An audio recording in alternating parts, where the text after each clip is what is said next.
tudo bem com você? E vamos então a mais uma parte dos estudos do gênero poético. E hoje nós vamos ver a parte 3. Caso necessário, volte na parte 1 e 2 para recapitular os temas já abordados. E o que veremos nesse vídeo, caso você deseje ir direto a um ponto? Lembrando que ali na descrição do vídeo está o índice com os minutos, onde se inicia exatamente cada tema. Isso também acontece nos outros vídeos do canal, para caso você deseje ir direto a um ponto. Mas, caso você queira ver o vídeo completo, é só continuar daqui com a gente. E hoje veremos então uma breve recapitulação da aula anterior. Veremos o que é melopeia, depois fanopeia, logopeia e, por fim, o que é eulírico e o tom do poema. Na aula anterior, no vídeo 2, nós vimos que a escansão é uma divisão em sílabas de acordo com o som de cada verso. E também vimos que o encadeamento é o fenômeno poético que completa um verso com o outro.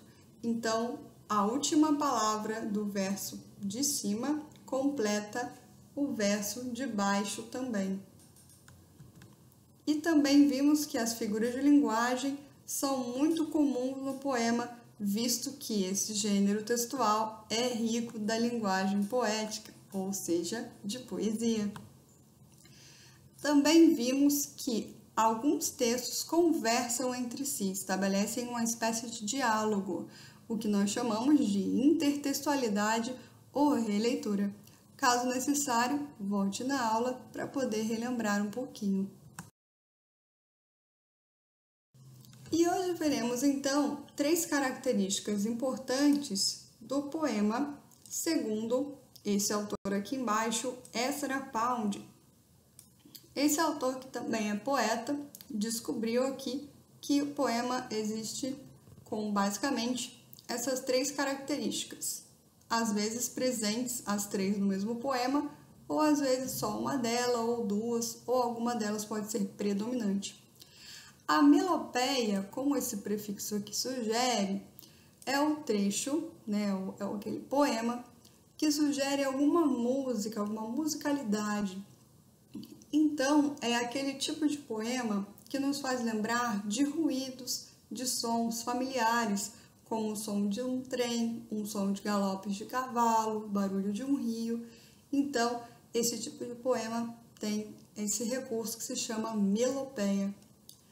A fanopeia, por sua vez, seria a formação de imagens a partir da leitura de um poema.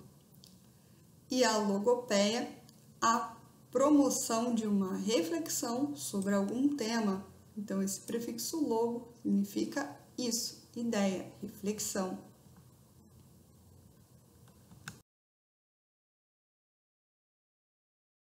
Temos aqui o poema do Manuel Bandeira, que se chama Trem de Ferro.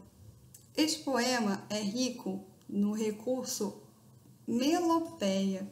Por quê? Essa estrofe número 1, café com pão, café com pão, café com pão, café com pão, lembra o quê? Se você pensou em barulho do trem, como o título do poema sugere, é isso mesmo. Então, por meio das consoantes desses versos, ditas repetidas vezes, temos a reprodução do som do trem andando sobre os trilhos. Portanto, isso é um recurso da melopeia. E aqui nós temos Virgem Maria, que foi isso, maquinista? Aqui, a soma das vogais, nos lembra o apito do trem.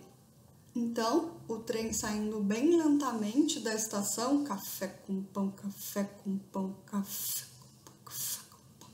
E quando pega velocidade, começa seu apito para indicar que o trajeto do trem vai se iniciar. E se você ler o restante do poema, vai ver que ele é todo musicalizado dessa mesma forma. Portanto, aqui exemplificando um caso de melopeia. Aqui estão os trechos que eu falei anteriormente, porém destacados, dando um close aqui para você perceber um pouquinho melhor. E se o poema nos lembrar de uma imagem?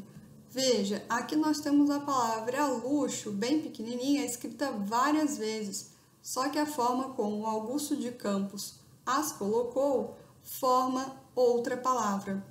E essa outra palavra, essa outra imagem, é a palavra lixo.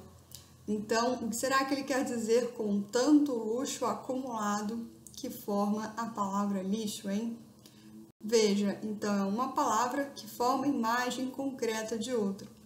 E esse tipo de poema aqui também nós chamamos de poema concreto, que é aquele que forma uma imagem. Então, a fanopeia é o recurso literário em que se utiliza ou se tenta expressar a formação de imagens na mente daquela pessoa que leu o poema. No poema que nós lemos antes ali, do Trem de Ferro, ele também sugere algumas imagens, então ele também tem esse recurso da fanopeia. Lembrando que um poema não tem exclusivamente um desses recursos, ele pode ter mais de um, como é o caso do Trem de Ferro. E a logopeia? Bom, a logopeia gera uma reflexão sobre um tema. E aqui, então, hoje, nós trouxemos o poema da poeta Cecília Meirelles, que fala sobre um retrato de antes e depois do eu lírico. Eu não tinha esse rosto de hoje, assim calmo, assim triste, assim magro, nem estes olhos tão vazios, nem o lábio amargo. Eu não tinha estas mãos sem força, tão paradas e frias e mortas. Eu não tinha este coração que nem se mostra. Eu não dei por esta mudança, tão simples, tão certa, tão fácil. Em que espelho ficou perdida a minha face? Veja, esse poema aqui não tem como objetivo trazer algum som, algum ruído, e sim ele está trabalhando com as ideias, uma reflexão. Então, qual a reflexão que o poema da Cecília Meirelles nos traz aqui?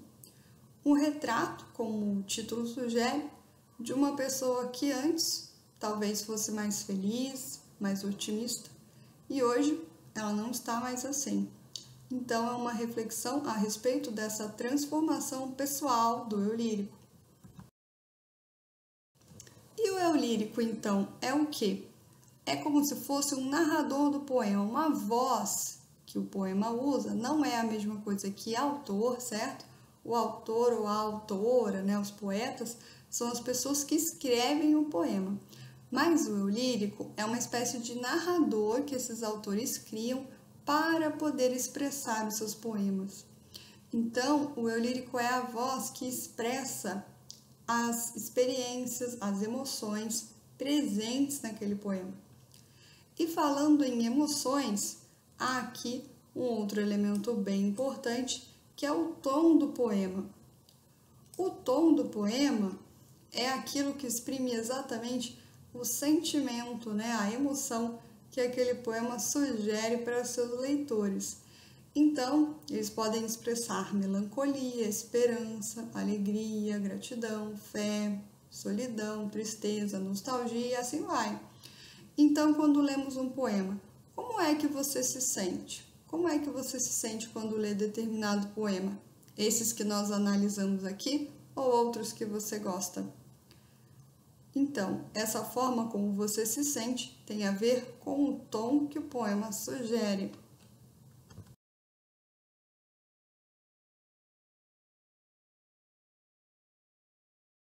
E segue aqui uma proposta de exercício para você treinar um pouquinho mais do olhar poético. Aprecie novamente os poemas dessa coletânea, então presentes na aula 1, na aula 2 e nesta aula aqui, que é a aula 3. Escolha um desses poemas. Se você escolher algum que tem apenas um trecho, você pode buscar o restante na internet para conhecer o poema todo. E tente responder a essas perguntas aqui. Se você conseguir fazer isso, é porque o seu olhar poético já está ficando afiado e depois tente produzir o seu também. Então, um beijo poético para você e até a próxima. Bons estudos!